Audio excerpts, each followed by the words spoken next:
everyone, welcome back to another renovation video. And if you're new here, hi, my name is Veronica. And so we are down to our last house in the Foundry Cove neighborhood for our Willow Creek save file. If you didn't know, I am starting a save file, and so we are renovating Willow Creek. And you can watch the playlist by clicking the I button above. We've started with Foundry Cove, where you can find the affordable houses for single, couple, and family home.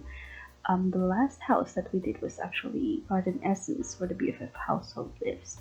And then we did Bargain Band, which was the only empty lot in the neighborhood, and built a starter family home. We also renovated Daisy Hovel and Streamlet Single, which are all starter home. They're all available in the gallery, and my EA ID is veronicahills, so feel free to download them. They're all base game, and I didn't use any custom content. To be honest, being limited to base game is pretty taxing because it does make you realize that we don't have that much stuff, especially for clutter. And I like clutter and plants. Oh my god, we don't have hanging plants. 5 houses in, and I've been using the same beds, settee, plants, and yeah, clutter. Like, you really have to be creative when placing clutter and plants so it wouldn't be boring. But I noticed some players does only have base game. That's why I was excited to have this save file and not use custom content or even other packs. But sometimes it just gets to the point that looking at the same items makes you want to throw your mouse at the screen, you know? It could get really frustrating. And sometimes I have this thing in mind that I know will look good on a certain build, and then you realize, oh, it wasn't base game, it's actually from a different pack. Yeah, we've just done one neighborhood, and already I wanted to build like a whole different one that is not in the save file. I know I'm just rambling because I do like the challenge as well. And yeah, now we are on the last house in this neighborhood, which is Crick Cabana. I forgot that Crick Cabana is actually quite big for a starter home. It's a shotgun house and it has 2 bedrooms, and the lot is also right smack in the middle. So the neighborhood is giving cul-de-sac vibes, and Crick Cabana is right in the middle, which is actually really cute. I would say out of all the previous renovations, this was the easiest, hence the shorter video. I mean, I said that, and then you see the bay window vibe that it tried to give us, and I didn't know what to do with it. But I mean, we got there in the end. And I know some people might, they may not like a tele in front of the window, but I think it's just fits, and it actually reminds me of my grandparents' house. So yeah, the dining room was there originally, and it looks weird because it was quite big. And I said this house is big, but it's not that big to have like empty space, you know. So as much as possible, I wanted to fill everything in, but not in a way that it will look and feel claustrophobic, just lived in. In doing that, I realized that we don't have roofs in base game, and if I add more chairs in the living room, I don't think it will look good. So I used the circular end table one because it could pass off as a roof. Then I moved the dining room just in front of the front door, which at first I wasn't happy about because I don't really like that house layout. But then I realized this was an open plan house, and I did try to have the living room there, but that looked worse, so I kind of got behind it. And to be fair, it's just next to the kitchen, so I think that's acceptable. Speaking of the kitchen, I barely used the Blanco counters. It was the very first counter that you see with the blue swatch.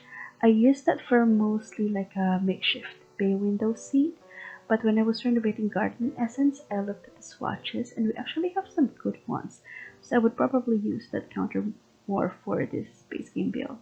I also added like a breakfast nook, and throughout the build I am having second thoughts about it, but it just fits, so I was like, yeah, that's fine.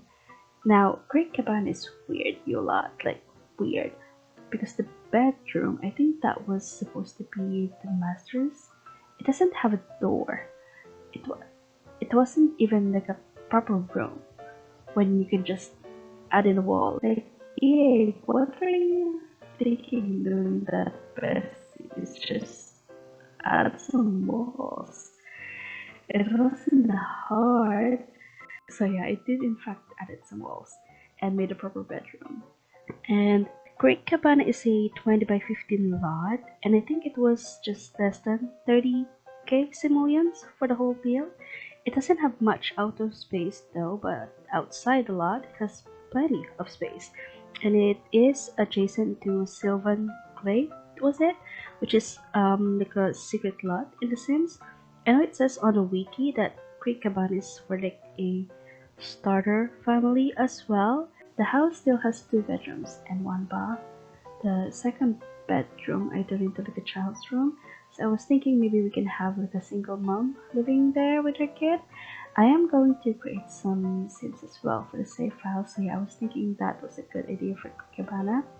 Now for the townies, I am still thinking if I should keep the existing ones or recreate the new ones. But I also like to do a makeover for all the existing townies.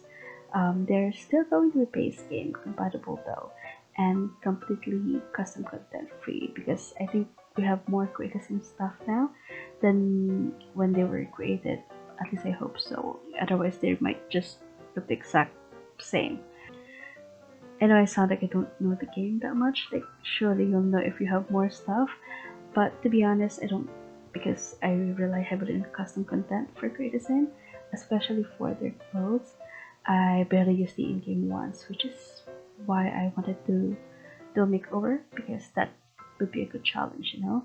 I actually created my Sims off for my 100-day Creative Sim challenge, and oh my god, I almost cried because it was hellish to say the least. And I did that with all the other packs enabled, so imagine how difficult it's going to be with just base game. I'm still putting myself to do it, honestly, but I get to have breaks because of my 100-day cast challenge where I could go wild with custom content, you know, so we'll see. Now back to our build. Like I said, I renovated it with a single mom and her kid living here in mind. And I did that because we already have a family home, a single or couple starter home, because they only have one bedroom. I mean, a couple and a kid could live here as well, but for my save file lore, I like the idea of a single mom doing good stuff with her kid here. I also know a lot of single moms, and it's not always cute with sunshines and rainbows, but in The Sims, it could be a good lore, you know? I was actually thinking of having like the mom as like a florist, but I realized the floral arranging table isn't actually base game. It was from Seasons, and unlike the other houses, Crick Cabana doesn't have like a free lot space for gardening and stuff. I was actually tempted to like scooch the house a wee bit, but it's a renovation, so nah. And I ended up just adding like a small pathway and sitting area, gardening bits on the other side.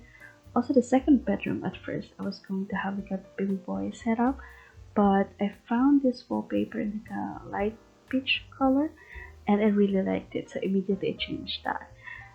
It's such a good house, and I know it's kid friendly, but I also feel like three is a crowd is definitely going to be a thing here if we create like an actual family of three. So yeah, I might just stick to my single mom and a kid idea. Or maybe we could create a whole different lore, like siblings, one young adult, and a child. I don't know, I will think about it, but right now we have makeovers to do. I think I'm starting with a BFF household since we've already renovated their house. And then we also have like other neighborhoods. I was actually building at the other empty lot in another neighborhood here. I forgot the name, but I think it was in the Pancakes neighborhood. And I was building another shotgun house, but like bigger. And I was thinking of building a double shotgun, but upon checking, there's actually already one in that neighborhood already. So I kept the house that I was building. It's going to be a stop motion build, which I'm really excited to do now. I did it with Bargain Band, and I'm still learning, so it might not be as smooth as the other stop motion builds, but please bear with me. And like I said, for renovations, it's still going to be a speed build, but for new builds, I think I will keep them as stop motion just because I like the way they come together in video. The editing process could be confusing sometimes, but it was really fun and I really enjoy it. But let me know what you guys think in the comments below. Let me know your suggestions as well. Don't forget to like this video if you enjoyed it, and if you haven't done so, subscribe to the channel for more builds and creative videos. Thanks so much for watching. Bye!